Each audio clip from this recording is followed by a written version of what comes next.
এক গ্রামের নারিকেল আরেক গ্রামের হাটে বিক্রি করতাম। সেটাই ছিল আমার জীবনের প্রথম ব্যবসা।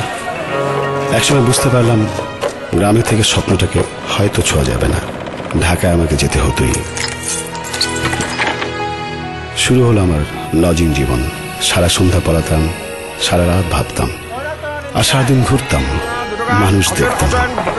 একদিন বাইতুল মোকাররমের সামনে পোস্টার বিক্রি হতে দেখলাম। মনে মনে হয়তো এমন কিছুই খুঁজছিলাম।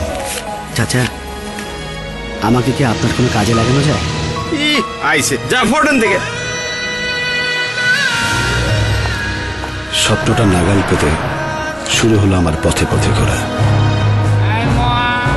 অনেক ঘোরাঘুরির পর একদিন স্বপ্নটাকে নাগালের খুব কাছে মনে হলো।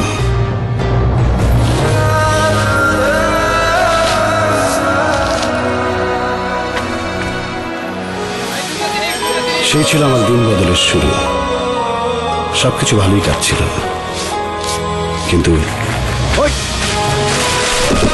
হোঁচট খেয়েছিলাম ঠিকই, তবু থেমে যাইনি। হেরে যাব বলে তো স্বপ্ন দেখিনি। এই ছিল আজাদ প্রোডাক্টসের আজাদ সাহেবের গল্প। তার মতো বাংলা লিংকও বিশ্বাস করে দিন বদলে। তাই যেখানেই আছে দিন বদলের চেষ্টা, সেখানে আছে বাংলা লিংক।